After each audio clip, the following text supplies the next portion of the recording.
Are you ready for a war?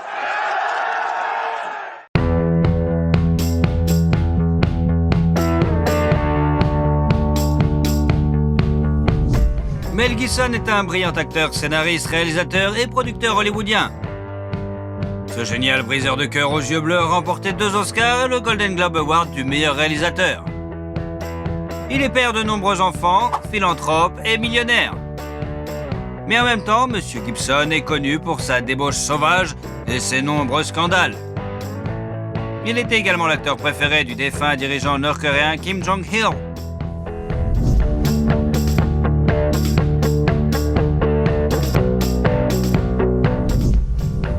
Il est temps de percer tous les secrets de l'acteur légendaire dans notre vidéo réalisée suite aux nombreuses demandes de nos abonnés.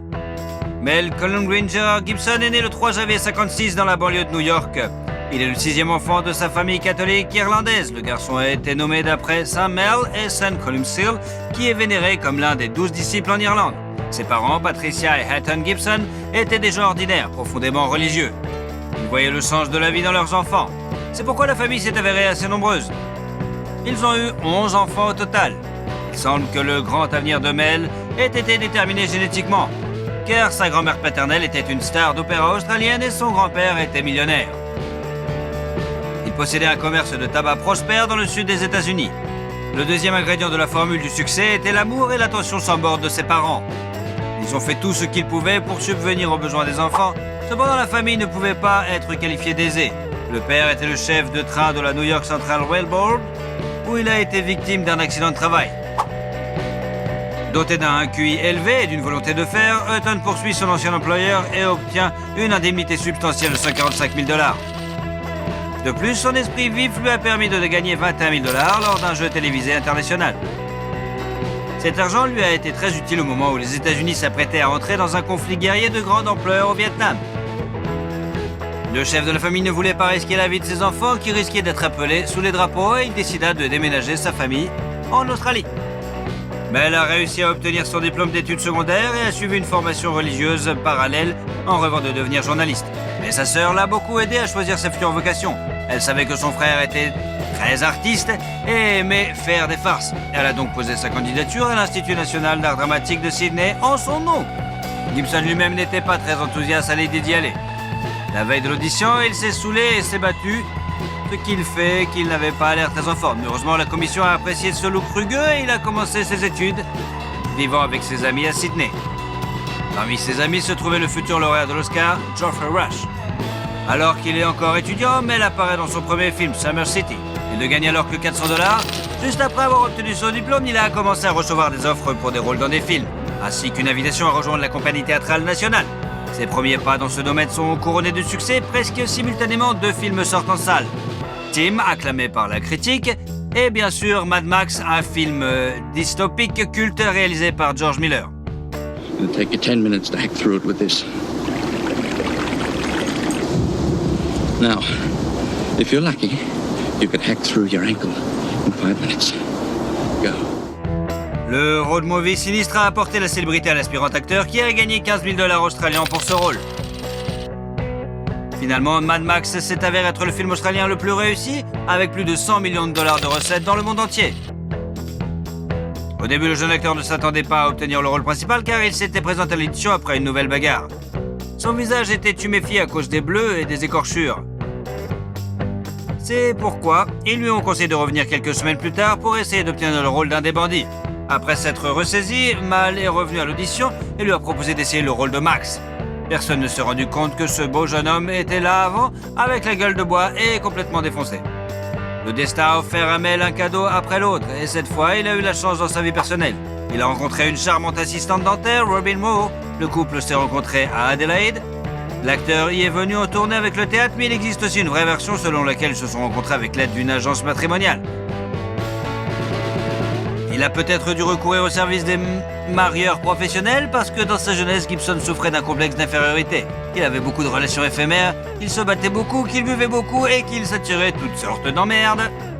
Après une nouvelle bagarre, Mel a frôlé la mort et c'est ce qui l'a poussé à changer de vie. En 1980, Mel et Robin se sont mariés. Leur mariage a été très solide et a duré près de 30 ans. Ils ont eu 7 enfants, 5 fils et 2 filles. Ayant trouvé en sa femme un refuge fiable, Gibson part à la conquête des écrans. En 81, il joue dans Mad Max 2, The Road Warrior de Miller. 2 days ago, I saw a vehicle that had hauled that tanker. You want to get out of here? You talk to me. Le film est bien accueilli par le public et salué par la critique. Il est cité comme l'un des meilleurs films de l'année, mais il a gagné 120 000 $ pour le tournage. Parallèlement, il a joué dans plusieurs films à succès. Un drame de guerre, Gallipoli, sur les difficultés de la Première Guerre mondiale, pour lequel Gibson a gagné 35 000 $.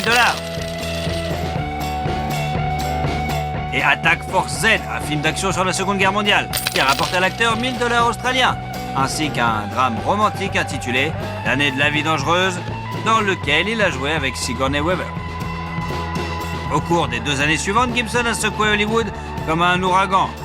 Il joue dans un film de premier ordre après l'autre. En 1984, un drame d'aventure, The Bounty, est sorti, puis l'acteur a joué dans le film dramatique The River, qui a nommé plusieurs Oscars, et dans un film dramatique intitulé Mr. Sofa.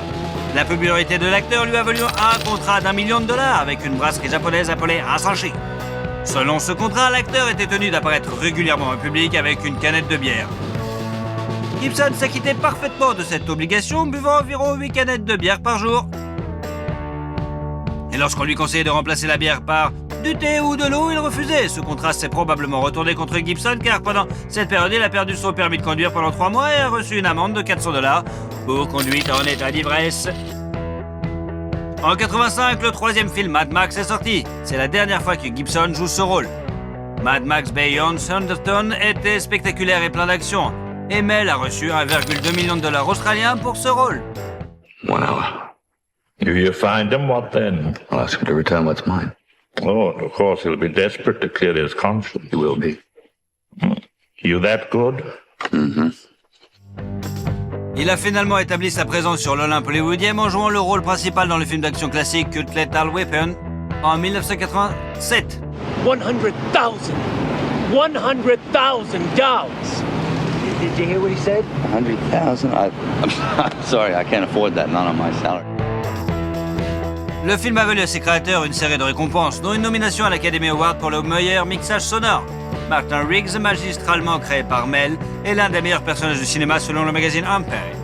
Ils ont filmé un début alternatif dépeignant le personnage principal comme une personne moins sympathique, ainsi que la fin. Ils ont été inclus dans la version DVD. Le succès du premier film a incité les producteurs à faire une suite, et de la deuxième partie à la franchise, Gibson a joué dans un film policier, Tequila Sunrise.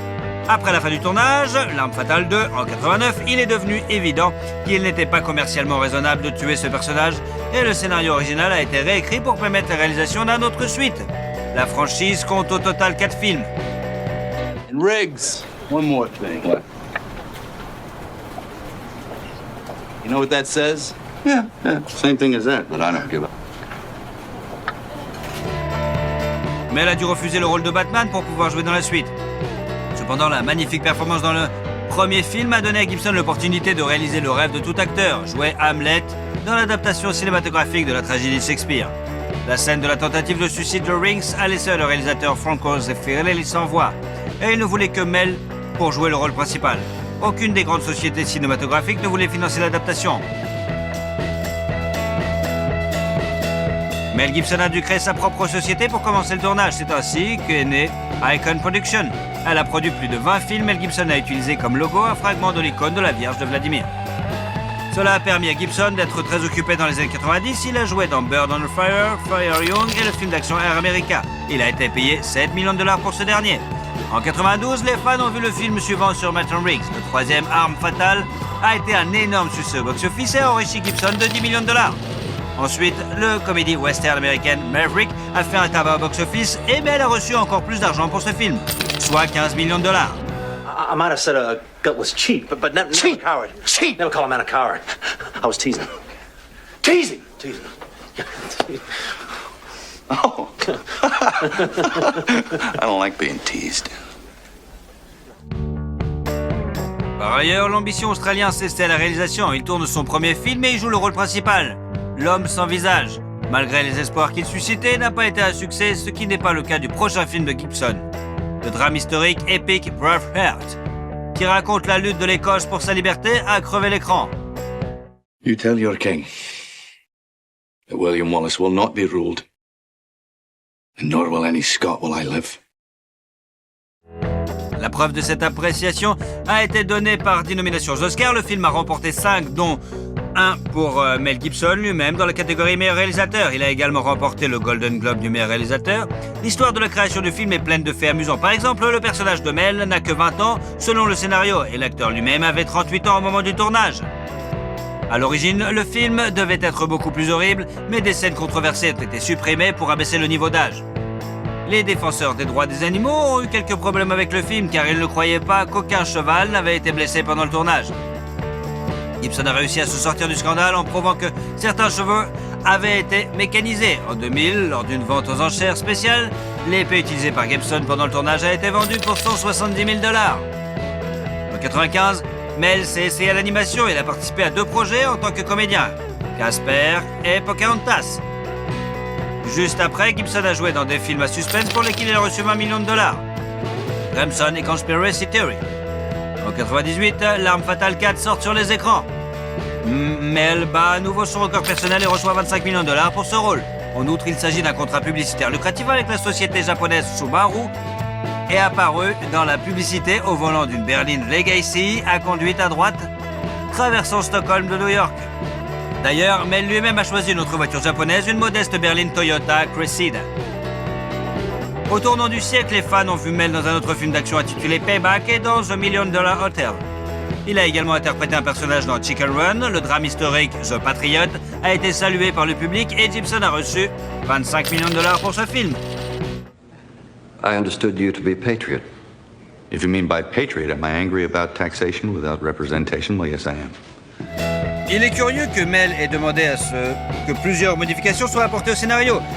Ils ont ajouté un autre enfant aussi, ce que le personnage avait, parce qu'à ce moment-là, même lui-même avait 7 enfants. Le film Ce que veulent les femmes occupe une place particulière dans la carrière de Mel. Do you ever consider dating a woman who wears real underwear? You know, the kind that covers the entire bottom the way it's supposed to. No, but if I ever do, should I give you a call? Adepte des canulars et des farces, il a brillamment interprété le rôle d'un charmant homme à femme qui a acquis la capacité d'entendre les pensées des femmes après avoir été électrocuté. Le film comique a connu un succès retentissant, récoltant plus de 374 millions de $ au box-office mondial. Il a été classé 4e parmi les films les plus réussis de l'année 2000. En même temps, Mel s'est retrouvé dans une guerre pharmaceutique à grande échelle menée par le département de la santé et des services sociaux des États-Unis. Celui-ci tentait de restreindre la consommation de vitamines par les Américains. En guise de protestation, Gibson est apparu dans une vidéo dans laquelle son domicile est perquisitionné par une kidnap SWAT. L'acteur, vêtu d'un peignoir et tenant un récipient de vitamine C, dit à l'équipe d'intervention « Ce ne sont que des vitamines, ce ne sont que des vitamines ». Depuis le début des années 2000, Gibson n'a pas été très actif en tant qu'acteur. Il est apparu dans des films tels que Signs and We Were Soldiers, qui lui ont rapporté 50 millions de $ au total. Dans une comédie policière musicale, The Singing Detective, et dans la série télévisée Complete Savage. Mais elle consacre de plus en plus d'énergie et de ressources à ses propres projets, principalement en tant que réalisateur. En 2004, son film épique sur la Bible, La Passion du Christ, a été véritablement un véritable événement. Ce film a choqué le public en décrivant les 12 dernières heures de la vie de Jésus-Christ. Les dialogues de ce film ont été écrits en araméen, reconstitués en hébreu ancien et en latin. Après la sortie du film, Gibson a proclamé que le Saint-Esprit était le véritable créateur du film et qu'il n'en était que le vecteur. Il a même fait don de 100 millions de $ à l'Église catholique. Le tournage a été très difficile, l'acteur principal a été constamment blessé, notamment par la foudre.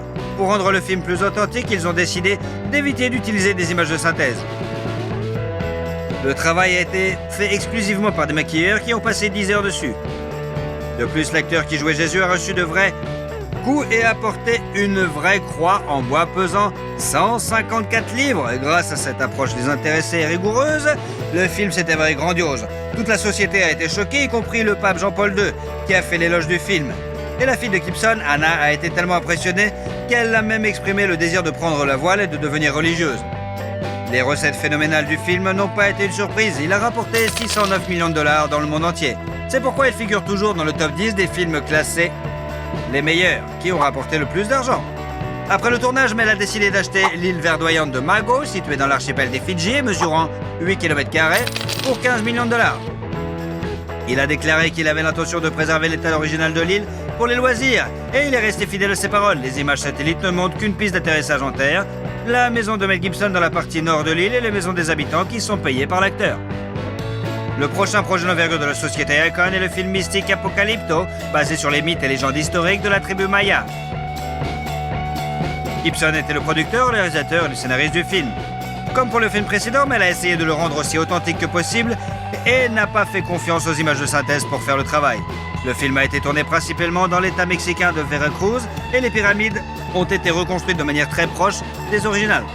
Dans le film, les Mayas sont dépeints comme un peuple très cruel, ce qui a été critiqué par de nombreux historiens. Des représentants de l'une des communautés ethniques ont déposé un rapport auprès de la Commission des droits de l'homme de l'État du Yucatan. Parallèlement, un énorme scandale a éclaté lorsque Mel a de nouveau été arrêté pour conduite en état d'ivresse. Cette fois-ci, la star de cinéma a agi de manière vraiment inappropriée en criant des slogans antisémites et des insultes raciales. Ce coup d'éclat a failli ruiner la réputation de Gibson, mais il s'en est sorti en s'excusant publiquement en parlant des erreurs de jugement qu'il commet de temps à autre. Après cet incident, Gibson s'est retiré dans l'ombre pendant 10 ans et n'a pas tourné de film. Assoiffé de solitude, Mel a acheté en 2007 un manoir avec un terrain de 400 hectares sur la côte de Costa Rica. Il avait envisagé d'acheter un morceau de ce terrain pittoresque lorsqu'il était à la recherche d'un lieu de tournage pour Apocalypto. Il l'a acheté pour 26 millions de dollars. Ce ranch se compose d'une villa entourée d'une forêt tropicale et d'un joli jardin. La maison comprend plusieurs chambres classiques de style colonial, des salles à manger en bois et bien sûr, une piscine. Plus tard, Mel a essayé de vendre la maison pour 35 millions de dollars. Après tout, M. Gibson n'est pas seulement un grand acteur, c'est aussi un bon homme d'affaires, bien sûr. Il sait comment vendre. En 2007, il a vendu pour 40 millions de dollars une autre maison de style Tudor dans le Connecticut qu'il avait achetée en 1994 pour 9 millions de dollars. Cette demeure de 15 chambres, semblable à un château, est entourée d'un jardin d'une beauté époustouflante et les intérieurs du salon, avec cheminée, de la bibliothèque et de la salle à manger, sont d'une richesse saisissante et d'un charme désuet. Cette rupture avec l'industrie cinématographique et l'achat de biens immobiliers peut s'expliquer par des problèmes de sa vie personnelle. Au printemps 2009, des rumeurs ont circulé sur sa séparation de la solide famille de Mel. Les époux ne vivraient plus ensemble depuis 3 ans. Peu après, Gibson s'est présenté à la première de X-Men Origins Wolverine avec une pianiste et chanteuse russe, Oksana Grigorieva. Cette dernière a rencontré Gibson lors du tournage de l'un de ses films et très vite l'acteur amoureux est devenu le producteur de son album. En théorie, il veut que cette rencontre ne soit pas le fruit de hasard, mais qu'elle ait été organisée par l'entremetteur Peter Listerman, connu dans certains milieux, mais cette information n'est pas du tout confirmée. Après l'apparition commune de la nouvelle grossesse de 4 mois d'Oksana, Robin a demandé le divorce et a obtenu la moitié de la valeur nette de l'adultère, soit 850 millions de dollars. En outre, Mel doit verser la moitié de ses revenus à son ex-femme et plus tard, elle a obtenu 2 manoirs à Malibu d'une valeur totale de 22,5 millions de dollars.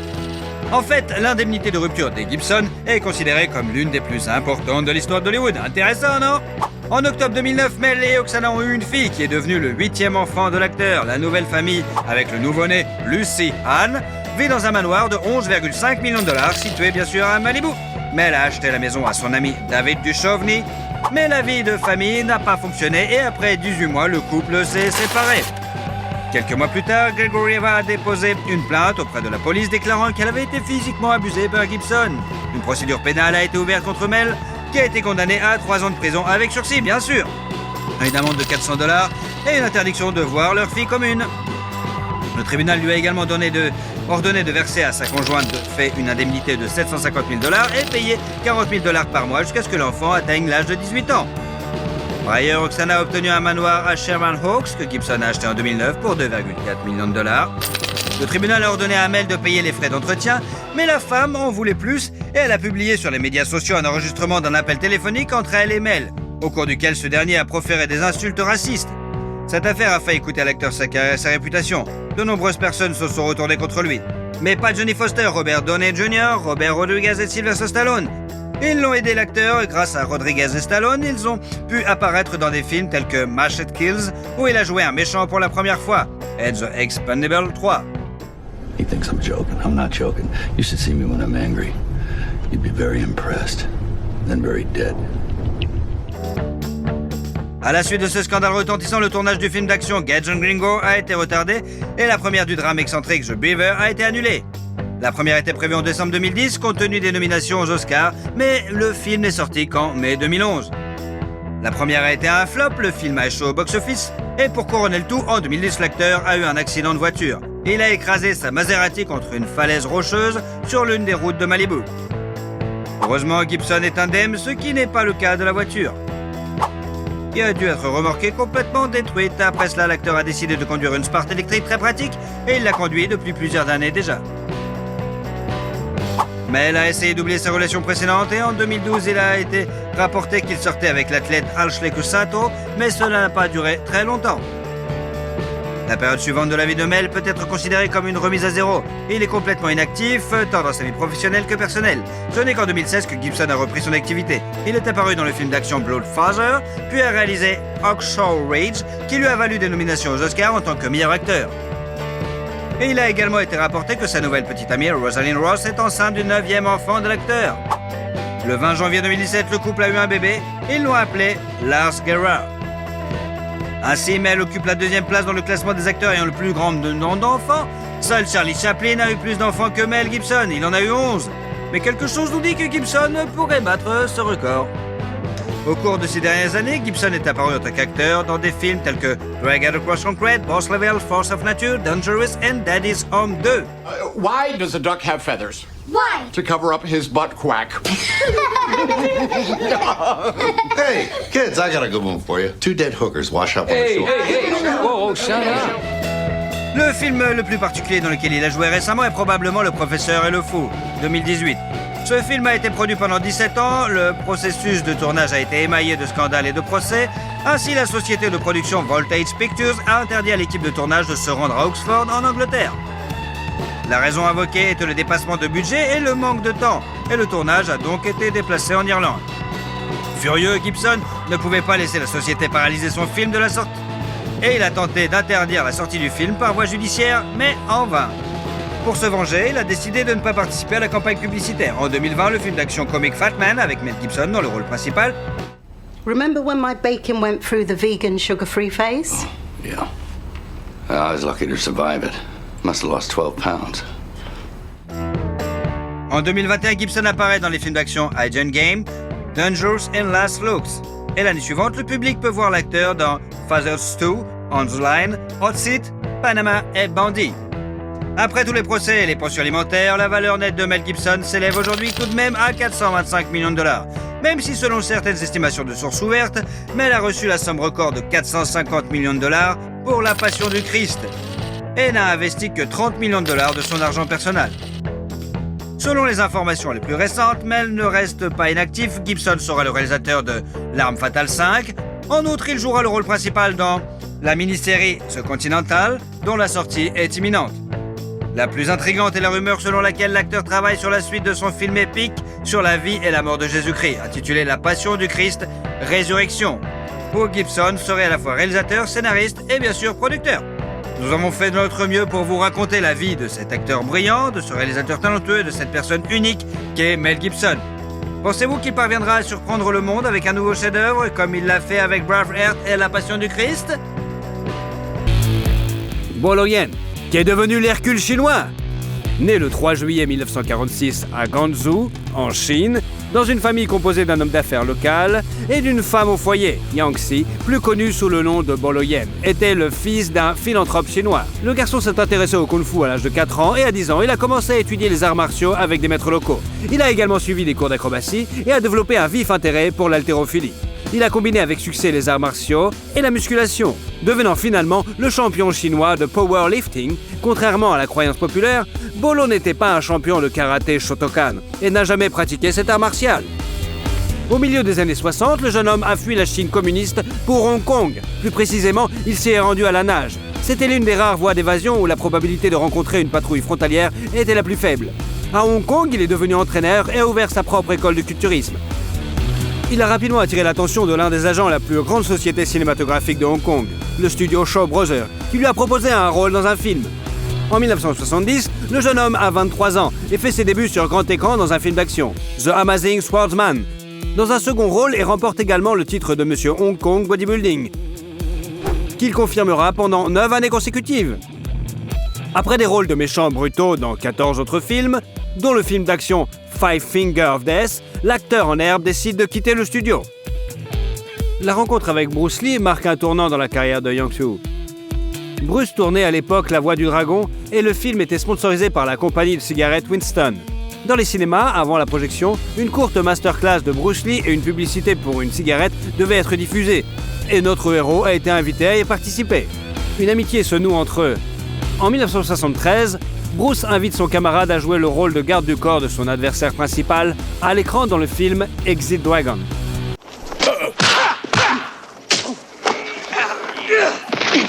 C'est dans ce film que Yang-soo incarne un personnage nommé Bolo, qui sera plus tard choisi comme nom de scène. Dans ce film, Bolo Yen n'a pas combattu Bruce Lee. Ce dernier a promis d'organiser un combat dans le film suivant, qui devait être Death Game. Mais 6 jours avant la première de Dragonheart, Bruce Lee est mort. Le film d'action d'Hercule de l'Est est sorti ensuite. Well, in that case, what do we do with them? We kill them. And dump them. Bien qu'il n'y joue pas, le surnom de Bolo, Hercule chinois, est fermement établi, tout comme un autre surnom, The Beast from the East, qui signifie la bête de l'Est. Travailler avec le légendaire Bruce Lee a permis à Bolo d'obtenir plus facilement des rôles au cinéma, mais la mort d'un ami lui a fermé la voie de l'industrie cinématographique américaine pendant de nombreuses années. Laissé sans soutien, il a continué à jouer des méchants dans des films d'action locaux comme Young Dragons en 1974 et le film en 2 parties Bruce et Kung Fu Monastery of Shaolin. On ne sait rien de la femme de l'acteur, mais le 3 juillet 1974, ils ont eu leur fils aîné David, qui a suivi les traces de son père.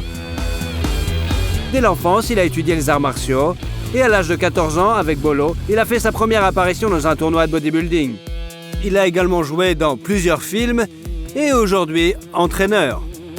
Le couple a ensuite eu une fille, Deborah, qui s'est entraînée comme culturiste sous la direction de son frère aîné. Et un fils cadet, bien sûr, Danny, qui est également impliqué dans le sport et pratique le jiu-jitsu brésilien. En 1978, le film Bruce Lee Death Game est encore tourné avec l'aide de doublures et sort sur les écrans. Bolo Yen y apparaît également. L'acteur s'est également essayé au métier de réalisateur. La comédie d'action Sheriff Bolo et le film Kung Fu Unwriting sont sortis en 1979. Parmi les œuvres ultérieures, citons le film d'action Ninja Strike Back, le film d'horreur Boxer's Curse, les films d'action comique Millionaire Express, Lucky Stars Mad Mission, Railways Officer Tuba et My Lucky Stars. Mais dans tous ces films, il joue des rôles mineurs. En 1986, Bolo a travaillé avec le fils de Bruce Lee, Brandon, sur le tournage de The Framing Man. I've been fighting in the streets for 10 years. No one's ever laid a hand on me. Il a non seulement joué l'antagonisme du personnage principal, mais a également entraîné Brandon au combat. Land a réservé le gymnase pour 9h du matin, mais Lee ne s'est présenté qu'à midi et s'est entraîné à contre-cœur uniquement parce que les producteurs l'exigeaient. Parallèlement à son travail cinématographique de la fin des années 70 à la fin des années 80, Bolo Yen est devenu champion de Kempo de l'Asie du Sud-Est à plusieurs reprises et a continué à concourir avec succès dans les années 90. Il est également connu dans le monde entier pour avoir joué le rôle de Bolo Yen dans le film d'action Bloodsport en 88, où il incarnait un méchant important, Chong Li.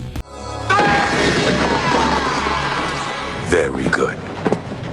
But brick not hit back. Sur le tournage, il a rencontré le jeune acteur Jean-Claude Van Damme, qui était fan de Bolo depuis son plus jeune âge. Bien que les critiques aient émis des avis négatifs sur le film, le public l'a bien accueilli et la carrière de l'acteur de 42 ans a pris un second souffle. Bloodsport a permis à l'acteur d'accéder à des rôles de personnages négatifs majeurs dans des films d'action tels que Bloodfight, Grizzly Fire, Tiger Claws, Fireless Tiger et Ironheart. En 1991, Van Damme a invité Lan à jouer le rôle de son rival dans le film Double Impact, en lui offrant un cachet de $25 000. Where are the twins? Fuck you. Stop! They've gone. They've left the island. She lies. 20 ans plus tard, le fils de Jean-Claude a organisé une surprise pour son père et a invité Bolo à dîner. Ils se sont souvenus avec émotion de l'époque où ils travaillaient ensemble sur le plateau 15 heures par jour. Bolo a souvent dit dans des interviews qu'il n'était pas gêné par son rôle de méchant, même si il avait des rôles positifs à jouer. En 1993, il a joué dans le film d'action de science-fiction CPI 2000 et a également joué le rôle de Maître Shingo dans Hardest Hit Fight of the Death, sorti en 93, et Hardest Hit 2 en 96. You want to press charges, we'll meet you in court. Now, get out. Relax. En 1996, Lan joue dans un autre film d'action, Tiger Claw 2, suivi d'une pause dans sa carrière.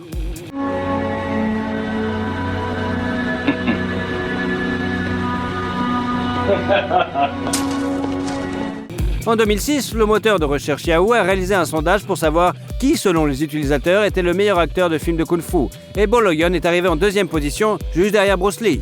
En 2007, il a été invité à jouer dans le film Close Combat, coproduit par les États-Unis et le Kazakhstan. En raison de problèmes juridiques, le film n'est jamais sorti sur les grands écrans, se limitant à des projections dans plusieurs festivals jusqu'à ce qu'il soit mis en ligne plus de 4 ans plus tard. En 2008, Bolo a officiellement annoncé qu'il quittait l'industrie cinématographique, bien qu'il ait depuis joué dans 2 autres films kazakhs. En 2011, Bolo Yeon est venu en Russie à l'invitation d'un club de fitness. Il s'était déjà rendu à Moscou dans les années 90 et avait annoncé travailler sur une coproduction, mais le projet ne s'est jamais concrétisé. Par ailleurs, Bolo est apparu dans l'un des épisodes du projet documentaire Jean-Claude Van Damme, Behind Closed Door. Il convient de noter que Lan est également apparu dans plusieurs documentaires sur Bruce Lee.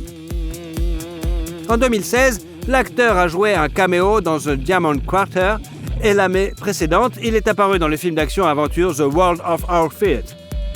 Bolo est aujourd'hui président de l'organisation commerciale de fitness basée à Hong Kong et directeur de la Taipei International Bodybuilding Association. Il organise également des cours de maître, des réunions créatives et des séances d'autographes. Il commence chaque matin par une séance d'entraînement de 2 heures et ne fume pas et ne boit pas d'alcool, bien sûr. Bolo Yeon, 74 ans, a une fortune estimée à 1,5 million de dollars et est principalement dans l'immobilier. Depuis 2018, l'acteur vit à Monterey Park, en Californie, dans une maison à 2 étages avec 5 chambres et 4 salles de bain. Au rez-de-chaussée, on trouve une salle à manger avec un élégant lustre et une grande cuisine ouverte avec un coin repas, faisant la tradition avec un salon avec une cheminée, ainsi qu'une chambre. Il y a 3 autres chambres à coucher au premier étage et l'arrière-cour a un coin salon avec une pergola et une fontaine. Le garage peut accueillir 4 voitures. Mais Bolo n'en possède qu'une seule, une Audi A3 décapotable à 49 000 $. Affable et tranquille dans la vie, Bolo Lan a toujours su apporter un sentiment de menace réelle de l'autre côté de l'écran. Il a pris soin de ne pas transformer les arts martiaux en cirque et a déclaré qu'un vrai professionnel doit faire un mouvement qui sera regardé avec impatience. Quel a été votre film préféré de Bolo Yeon ? Et surtout, si vous aimez la vidéo, mettez un like. Et comme ça, vous suivrez toutes nos autres vidéos. Allez, à bientôt !